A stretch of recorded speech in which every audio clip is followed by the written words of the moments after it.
Bilionário Elon Musk fecha acordo de 44 bilhões de dólares para comprar o Twitter. Dólar fecha em alta com tensão por restrições por causa da Covid na China. E você vai ver também. Passaporte da vacina não será mais exigido em jogos e eventos no Rio de Janeiro. INSS começa a pagar as primeiras parcelas do 13º salário dos aposentados. Na Ucrânia, os civis da cidade de Mariupol, arrasada pela guerra, apelam pelo fim dos bombardeios russos. Em Las Vegas, nos Estados Unidos, acontece a maior feira mundial de tecnologia, entretenimento e mídia. Agora no Jornal das 18h30. Olá, boa noite para você. São 18h31 pelo horário de Brasília. Boa noite. Você acompanha agora as principais notícias do Brasil e do mundo desta segunda-feira. O Twitter anunciou hoje que fechou um acordo definitivo para ser comprado pelo homem mais rico do mundo, Elon Musk, numa transação estimada em 44 bilhões de dólares, cerca de 215 bilhões de reais. O negócio deve ser concluído ainda neste ano. Precisa apenas da aprovação formal dos acionistas da empresa e dos órgãos regulatórios. Com a compra, o Twitter passa a ser uma companhia de capital fechado. E isso significa que a empresa não vai mais oferecer suas ações na bolsa. Pelo acordo, os acionistas vão receber mais de 54 dólares em dinheiro por cada ação comum, o que significa um prêmio de 38% sobre o preço dos papéis em 1º de abril. Após o anúncio, as ações da companhia operam em alta de 6% no mercado. Fundador da empresa de transporte aeroespacial SpaceX e da fabricante de carros elétricos Tesla, Elon Musk é um usuário frequente do Twitter e prometeu melhorias na rede social após a aquisição. Segundo o bilionário, a rede social tem um potencial tremendo e deve ser uma espécie de arena de defesa para a liberdade de expressão. O atual presidente executivo da rede social também adotou um tom otimista para falar do momento. Ele afirmou estar orgulhoso da equipe e disse acreditar no propósito e relevância do Twitter. Fundada em 2006, a plataforma tem mais de 215 milhões de usuários mensais. E aqui no Brasil, o presidente Jair Bolsonaro afirmou hoje que o governo federal está atuando para garantir o abastecimento de fertilizantes no país. O presidente discursou na AgriShow em Ribeirão Preto, interior de São Paulo. E disse que o país tem obtido resultados apesar dos embargos econômicos sofridos pela Rússia. A visita feita ao presidente russo Vladimir Putin em fevereiro ajudou o Brasil a manter as remessas de fertilizante. Durante o encontro, Bolsonaro falou a respeito do insumo e acredita que a conversa tenha trazido resultados práticos, além da relação externa com o ministro Carlos França ter ficado reconhecida mundialmente. Em visita ao Brasil na última semana, a diretora da Organização Mundial do Comércio recebeu o pedido de Bolsonaro para que ajudasse com o fluxo e os preços dos fertilizantes. O Brasil consome 8% de toda a produção mundial de fertilizantes, estimada em 55 milhões de toneladas. A importação do insumo, usado no agronegócio da Rússia, é de 85%. A partir de hoje, 25 de abril, o INSS começa a pagar as primeiras parcelas do 13º salário dos aposentados.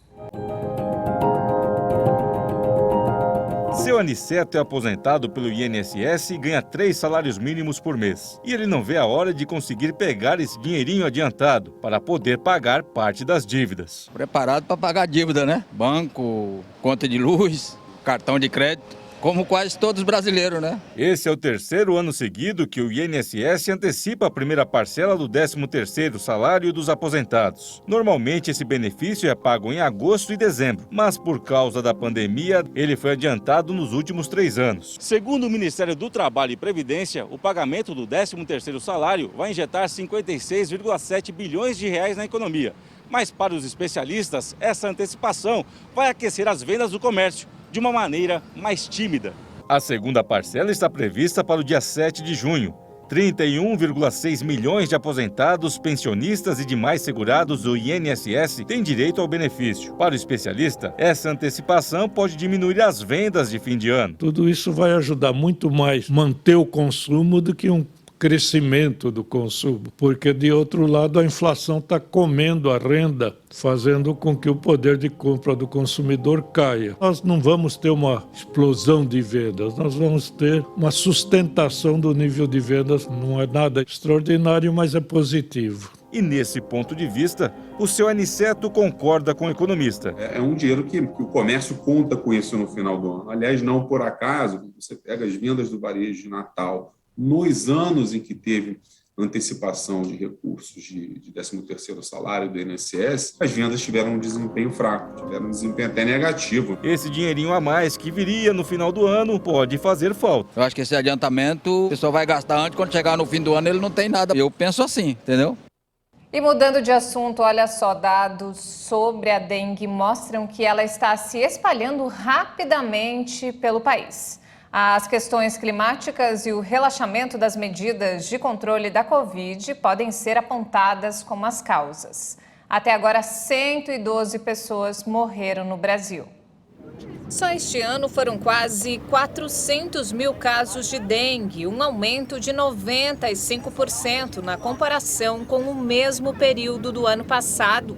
O vírus da dengue vem seguindo um comportamento diferente em 2022. O sistema Infodengue, que coleta informações epidemiológicas de estados e municípios, mostra uma incidência maior da doença do Tocantins ao norte do Rio Grande do Sul, regiões que não costumavam ter muitos casos da doença.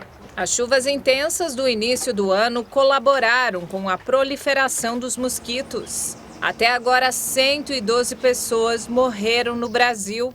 O mosquito Aedes aegypti também causa a zika e a chikungunya. No caso da zika, houve um aumento de 11,5% no número de casos entre 2 de janeiro e 26 de fevereiro deste ano, em relação ao mesmo período de 2021.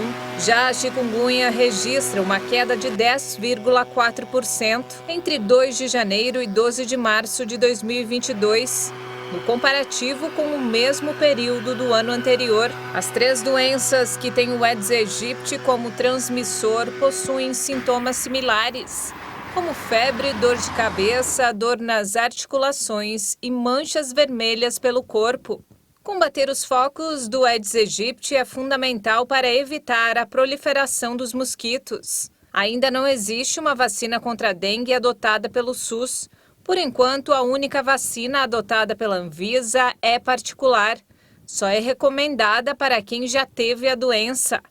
As pesquisas científicas de um imunizante brasileiro estão em andamento. O Fundo de Emergência Internacional das Nações Unidas para a Infância, o UNICEF, alertou hoje que 1 em cada 4 crianças da América Latina e Caribe não tem o calendário completo de vacinação. Isso as torna vulneráveis a doenças perigosas em uma região com uma queda alarmante de menores vacinados. O UNICEF apontou em um comunicado que em apenas 5 anos, o calendário completo de vacinação de difteria, tétano e coqueluche caíram de 90% em 2014 para 76% em 2020. Isto significa que 1 em cada 4 crianças na América Latina não receberam o esquema completo de vacinação de rotina que as protegeria de diversas enfermidades. O fundo ressaltou que a situação deixa milhões de crianças e adolescentes expostos a doenças graves, ou até mesmo à morte, quando poderia ser evitado. O UNICEF estima que a queda de cobertura em 14 pontos percentuais nos últimos 5 anos afeta quase 2,5 milhões de crianças que não receberam as 3 doses da vacina contra difteria, tétano e coqueluche. Deste total, 1,5 milhão não receberam nem mesmo a primeira dose. A diminuição da cobertura de vacinação já havia começado antes mesmo da pandemia de Covid-19. Mas, de acordo com a entidade, a situação se agravou com a suspensão de serviços básicos de saúde por causa do coronavírus e o medo de se contagiar ao procurar um centro médico. Enquanto Xangai ainda busca conter o grande surto de Covid, a capital da China, Pequim, começa a registrar aumento de casos. O anúncio provocou uma forte queda nas bolsas, principalmente na Ásia e na Europa.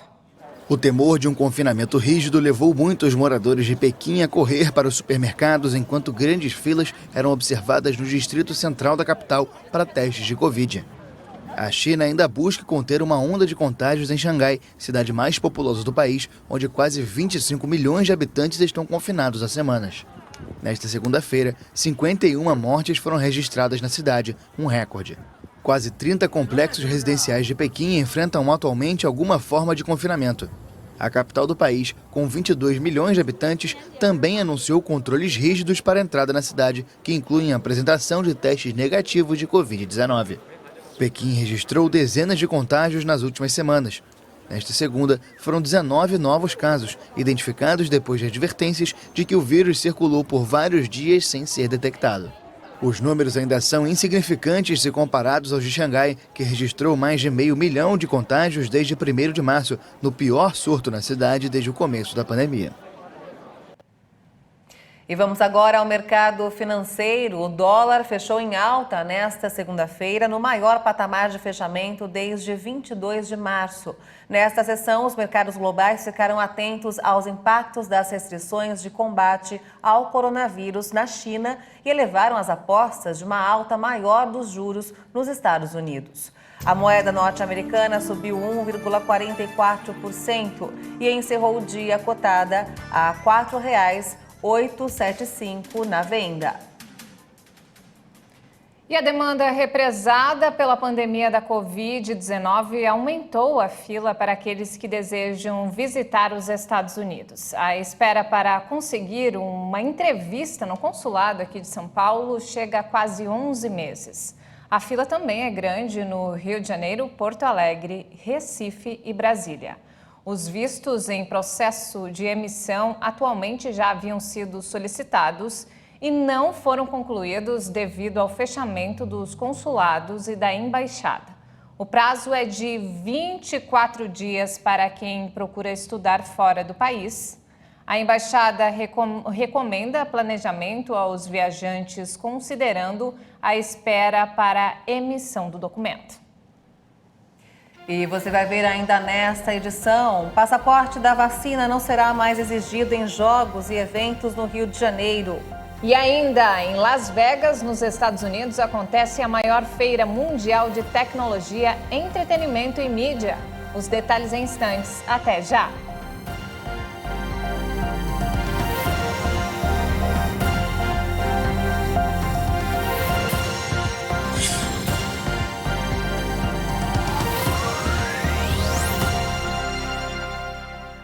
E nós estamos de volta, 18 horas e 46 minutos. E vamos agora direto ao Rio de Janeiro com informações do estado do Rio com o repórter Anderson Nascimento. Boa noite, Anderson. Boa noite, Maria Alice e Juliana. E já desejo a todos uma ótima semana que a gente está começando hoje, né? Olha, neste fim de semana, a Polícia Federal prendeu um casal que transportava 5 quilos de drogas no aeroporto do Galeão. Um homem de 29 anos e uma jovem de 21, ambos naturais aqui do Rio, foram presos no Aeroporto Internacional Tom Jobim, o Galeão, na zona norte do Rio, no fim da tarde do último sábado. Eles pretendiam embarcar em um voo com destino à cidade portuguesa de Funchal, na Ilha da Madeira, de onde partiriam com a droga até o destino final em Barcelona, na Espanha. Após fiscalização, que é de costume, os policiais federais lotados na delegacia especializada do aeroporto identificaram a droga oculta no forro da bagagem despachada pelo casal.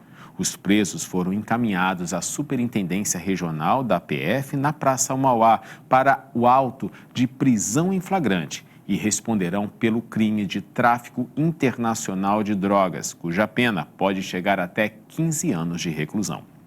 E mais uma novidade para os cariocas. O Comitê Científico da Prefeitura do Rio recomendou à Secretaria Municipal de Saúde a suspensão da exigência do passaporte de vacina em toda a capital. E o prefeito Eduardo Paes acatou a orientação. A proposta foi baseada no atual panorama epidemiológico da cidade, que se mantém favorável e estável, mas pode ser alterada caso haja mudança no cenário. O decreto revogando a cobrança do passaporte deve ser publicado amanhã no Diário Oficial do município. Lembrando que o documento era exigido desde o dia 12 de novembro de 2021 em vários lugares, como academias de ginástica, cinemas, teatros e locais de visitação turística. Maria Alice e Juliana, agora, para circular na capital fluminense, não será mais necessário andar com o comprovante de vacinação. Amanhã eu volto com mais informações sobre o Rio de Janeiro. Até lá. Ok, Anderson, muito obrigada pelas informações e até amanhã. Olha só, 4 pessoas morrem por hora no trânsito brasileiro e os motociclistas são as principais vítimas. Os dados são do DataSUS, do Ministério da Saúde.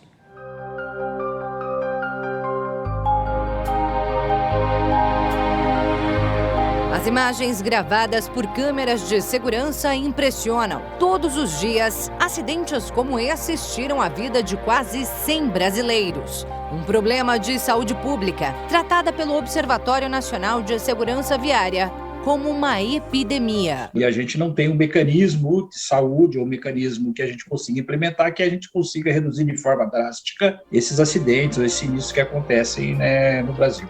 Segundo divulgação do IPEA, o Instituto de Pesquisa Econômica Aplicada, o Brasil está em 5º lugar entre os países com mais mortes provocadas pela violência nas ruas e estradas. Por isso, os acidentes de trânsito estão entre as causas que mais tiram anos de vida dos brasileiros, apesar do número de vítimas ter caído nos últimos anos. Entre 2011 e 2020, a redução foi de 30%, mas ainda está a alguns passos de bater a meta de corte de 50%, estipulada pela Organização Mundial da Saúde e a Organização das Nações Unidas. Houveram diversas ações no Brasil, mas não foi o suficiente para chegar nos 50%. Chegamos a 30%, 35% como uma média histórica desses 10 anos, que houve essa ação da OMS. As principais vítimas da violência no trânsito no país são os motociclistas entre 19 e 35 anos do sexo masculino. Fato que estaria diretamente relacionado ao aumento da quantidade de motocicletas no país nos últimos anos, especialmente para os serviços de entrega. Em 2006, o Brasil contabilizava 27 milhões de carros e 9 milhões de motos em sua frota. E em 2020, esses números saltaram para 58 milhões de veículos de passeio e 28 milhões de motocicletas. Enquanto em 1996 foram registradas 725 mortes de motociclistas, em 2020, mais de 11.500 morreram no país e passaram a corresponder a 36% do total de vítimas do trânsito. Um número 18 vezes maior do que nos anos 90, quando essas mortes representavam apenas 2% do todo. O especialista ressalta que a legislação brasileira de trânsito é exemplar. Proíbe o condutor de dirigir alcoolizado, exige o uso do cinto de segurança e o uso da cadeirinha para crianças e ainda obriga a utilização do capacete para motociclistas. Eu acho que a gente tem leis que complementam a necessidade da segurança. E isso nós temos que valorizar. O que não acontece é que muitas das pessoas, quando fazem a formação para tirar a carteira de habilitação, não levam em consideração essas regras que estão colocadas. Existe um estudo, e a gente fala sobre isso, que você por dia toma cerca de 30 mil decisões na sua vida, desde a hora que você levanta até a hora que você vai dormir. Então, o trânsito entra também nessas decisões. 2 segundos ou 3 segundos de uma decisão errada pode custar a vida da pessoa. E vamos falar agora sobre a guerra na Ucrânia. A Rússia intensificou os ataques contra a Ucrânia no dia em que os secretários de Defesa e de Estado americano visitaram o presidente Volodymyr Zelensky e prometeram mais ajuda militar. Em Mariupol, a cidade arrasada pela guerra, Os civis apelam pelo fim dos bombardeios russos. A situação é dramática na siderúrgica de Azovstal, a última área de Mariupol que ainda não caiu sob o controle russo. Soldados e civis, entre eles crianças, continuam abrigados no subsolo da usina em situação precária. A siderúrgica está sob forte bombardeio russo há dias. Vladimir Putin ordenou manter o cerco para vencer os militares russos pelo cansaço. Hoje cedo, a Rússia anunciou que abriria um corredor humanitário para retirar os civis do local, mas nada foi combinado com Kiev. Os bombardeios também continuam no leste da Ucrânia, com mortes de civis em diferentes cidades. Falando para integrantes de seu governo, Vladimir Putin disse que o Ocidente fracassou. E sem apresentar provas, disse que a Ucrânia planejou o assassinato de um dos mais famosos jornalistas russos, apoiador do Kremlin. O secretário-geral da ONU, Antônio Guterres, vai se encontrar amanhã com o presidente russo em Moscou e na quinta-feira segue para a capital ucraniana. O presidente Zelensky criticou o cronograma desta visita. Acho que é um erro visitar a Rússia primeiro. Está errado. Para que entregar uma mensagem da Rússia? Na Ucrânia, Guterres deve se reunir com equipes da Agência da ONU na região para discutir o aumento da assistência humanitária aos ucranianos. Zelensky também disse que a Ucrânia vai abandonar as negociações com a Rússia se Moscou matar os soldados ucranianos na siderúrgica em Mariupol. O presidente ucraniano também pediu uma reunião com o seu colega russo, Vladimir Putin, para pôr fim à guerra. E na França, depois que os franceses optaram por mais um mandato de Emmanuel Macron, o país se prepara para novas etapas democráticas, as eleições legislativas. A população vai voltar às ruas em junho para definir o parlamento.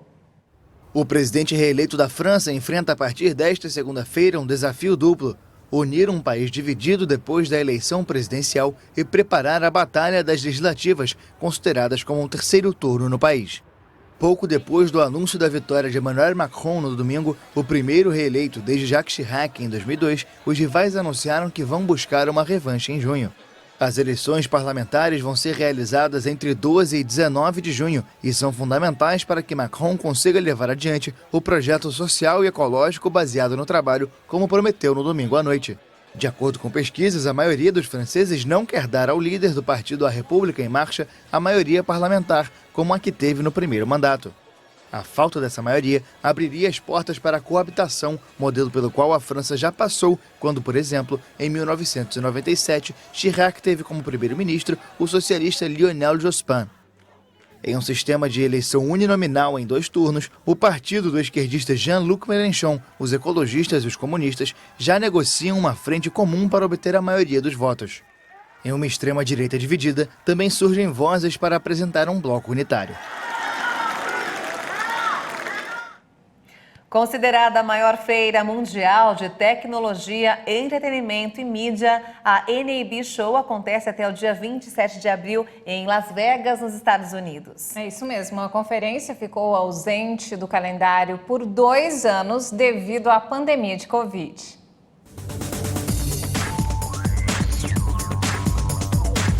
O deputado federal Davi Soares, do União de São Paulo, está participando do evento. Estamos aqui hoje em Las Vegas. Iniciou-se mais uma edição da NAB, que é a maior feira de conteúdo e produção para o setor de radiodifusão. E principalmente hoje, com o advento da internet, avatares e tanta conectividade, a pergunta está lançada é: qual será o futuro da televisão? Esses e outros encaminhamentos nós veremos aqui na NAB e juntos poderemos ter uma ideia de como o futuro está à nossa porta e aquilo que nos reserva. A NAB Show é uma feira anual dirigida a profissionais e estudantes da radiodifusão, do entretenimento, do jornalismo e da produção e distribuição de conteúdo. Além da exibição de fabricantes de tecnologia e serviços para o setor, a mostra inclui sessões educativas, seminários e palestras de líderes da indústria. Em 2022, segundo a National Association of Broadcasters, NAB, mais de 900 expositores estão estreando na feira. O evento vai durar 5 dias e vai até 27 de abril no Centro de Convenções de Las Vegas, nos Estados Unidos. Com o Pavilhão Brasil, que tem mais de 110 metros quadrados, o país está presente no evento, representado pela Associação Brasileira da Indústria Elétrica e Eletrônica. Algumas das principais marcas e empresas do mundo, bem como expositores iniciantes e startups de inovação, estão mostrando ao público pela primeira vez novas tecnologias por meio de exposições interativas e demonstrações ao vivo. Uma das questões a serem levantadas aqui é essa interconectividade que se propõe maior entre o público receptor e aquele que faz a transmissão, seria, por exemplo, o uso de avatares, já estão presentes aí nos games, em que poderia se ter, por exemplo, eventos em que você, à distância, estaria participando presencialmente como eles. Quais são as consequências disso? Ainda está muito claro, está muito incerto, na verdade, de quais serão as consequências e verdadeiramente os proveitos da adoção em massa dessa tecnologia. Os temas inspiração, inovação e implementação lideram as discussões na NAB Show 2022, em atividades práticas que valorizam a troca de experiências e estimulam a criação de uma rede de contatos entre os participantes.